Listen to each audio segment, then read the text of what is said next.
Como les decía, sería ese el núcleo duro de la protección de los derechos humanos a nivel de las Naciones Unidas. Además, es curioso también que mientras les comentaba que la Declaración Universal de Derechos Humanos pues, se publica, se aprueba por los estados en aquel momento participantes en el 1948, no es hasta 1966 que se decide hacer un desarrollo en tratados internacionales de estos artículos. Y ya, como les decía, debido a la división ideológica existente, se hace en dos tratados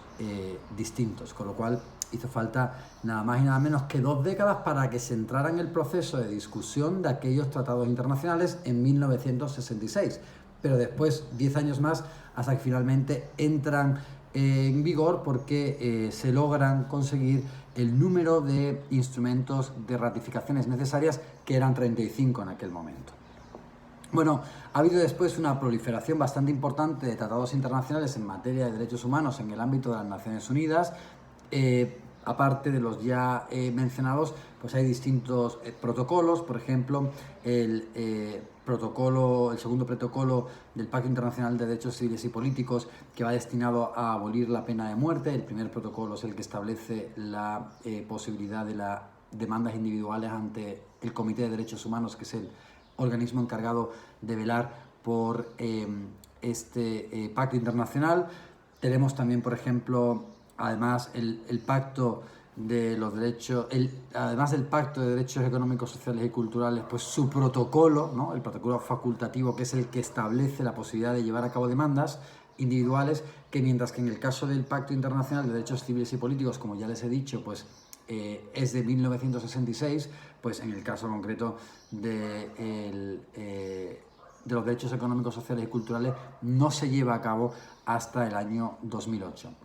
Otros muchos tratados internacionales van a ir específicamente destinados a regular materias de derechos humanos en un área determinada, ¿no? Por ejemplo, tenemos la Convención Internacional sobre la Eliminación de todas las formas de discriminación, que es de 1965 y entró en vigor en 1969, la Convención sobre la Eliminación de todas las formas de discriminación contra la mujer, también de los años 70, que entra en vigor en 1981, la Convención contra la Tortura y otros tratos o penas crueles, inhumanos o degradantes, de 1984, que entra en vigor en 1987, muy importante, porque uno de los mecanismos que se permiten, por ejemplo, aquí para,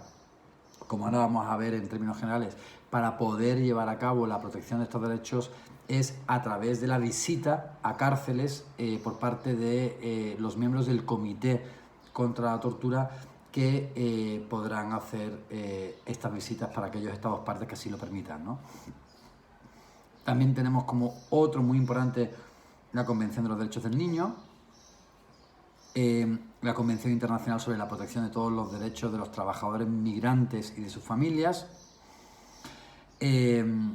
o la Convención Internacional para la Protección de todas las personas contra las desapariciones forzadas, ¿no? Entre otros muchos protocolos. Como vemos, se van regulando distintas áreas de los derechos humanos, ¿no? Algo también que se debería de tener en cuenta cuando analicemos este tipo de protocolos y de tratados internacionales de protección de los derechos humanos es cuáles son las obligaciones de los estados en los tratados internacionales. Normalmente se supone que los estados que se han comprometido con la ratificación de estos tratados internacionales lo que van a hacer es tratar de garantizar en sus estados estos derechos. Para ello, por ejemplo, una de las medidas que se llevan a cabo normalmente para el seguimiento de los estados y que estos estados pues, cumplan con sus obligaciones es la remisión a los comités y a los organismos encargados de la supervisión de estos tratados internacionales, como por ejemplo el Comité de Derechos Humanos en el caso del Pacto Internacional de Derechos Civiles y Políticos, es informes periódicos, informes en los cuales el Estado va a demostrar o de alguna manera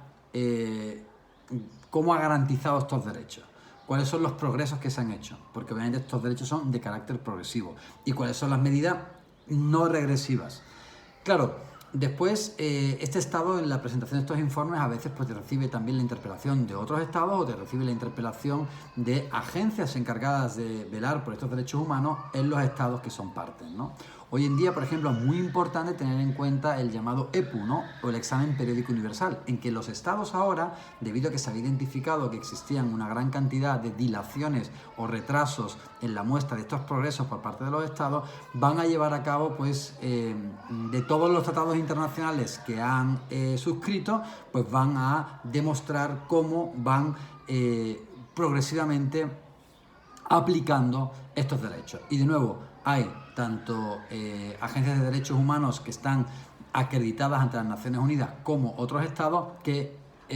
hacen preguntas a los estados para confrontarlos con la información que ellos normalmente suscriben, porque obviamente los estados por sí mismos normalmente lo que hacen es dar la mejor de las imágenes en contraposición con la realidad que muchas veces contradice la versión de los estados, ¿no?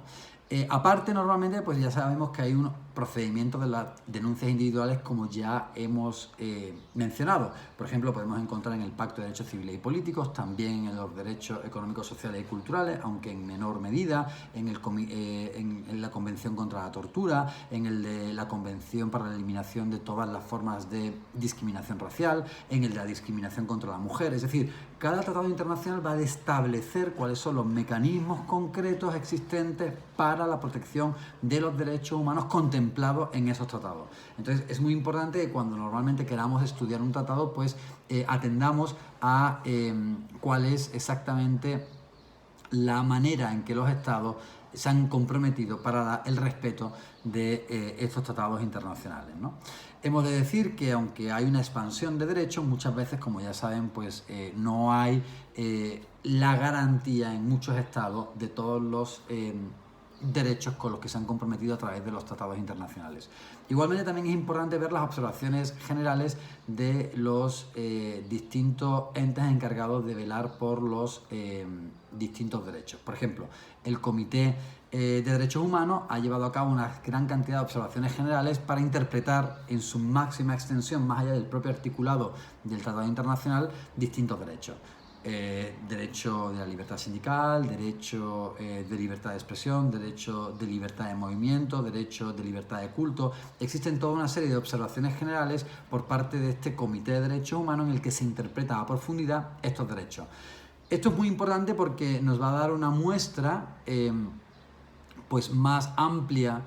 de la interpretación de los derechos adecuando a las distintas realidades. Y lo mismo, hay, en base a las decisiones de los casos individuales de parte de estos organismos, de nuevo el Comité de Derechos Humanos es probablemente el que tiene una mayor cantidad de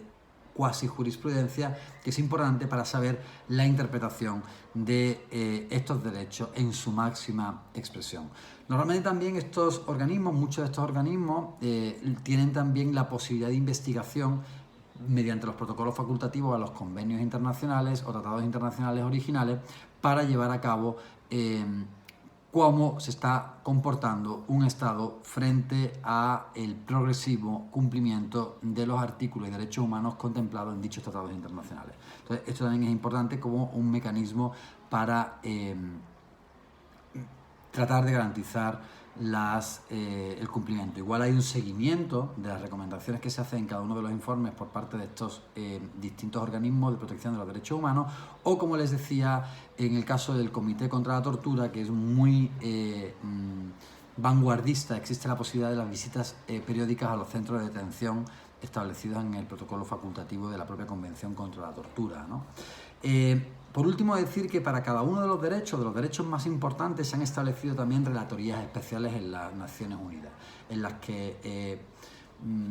especialistas con una gran reputación, ad honorem, realizan el seguimiento de derechos específicos, como por ejemplo el derecho a la libertad de expresión, que tiene el relator de la libertad de expresión, en el que también estos relatores realizan una serie de informes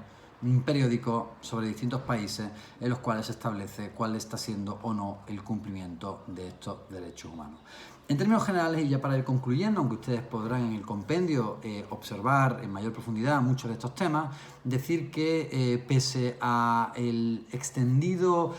trabajo en materia de protección de derechos humanos, la gran cantidad de tratados internacionales que hoy existen en el ámbito de las Naciones Unidas, es cierto que todavía los mecanismos son bastante deficitarios y el progreso que se hace en materia de derechos humanos es lento, es constante, pero es lento. Sin embargo, es cierto que también este tipo de organismos, como el Comité de Derechos Humanos u otros comités, han apoyado y han ayudado en gran medida a que en muchos estados se detuvieran situaciones de violación de derechos humanos o que se ampliara la garantía a los mismos. Bueno, espero que disfruten este tema, es un tema muy importante, es un tema que les va a enseñar y sobre todo a entender y a interpretar cuál es el funcionamiento en la práctica de un organismo tan importante en materia de protección de derechos humanos como las Naciones Unidas, y desde luego que es un tema muy importante antes de introducirnos en la unidad siguiente en los sistemas de protección regionales, ¿no? Veremos sobre todo el americano, el Sistema Interamericano de Protección de Derechos Humanos, que es el que más nos interesa desde nuestro lugar de enunciación, que es el Ecuador, pero veremos otros sistemas también de protección como el ecuatoriano o el europeo, y ya veremos también que en mucha medida hay una correlación entre los sistemas universales y los sistemas regionales. Muchísimas gracias y seguimos en contacto con estas clases magistrales.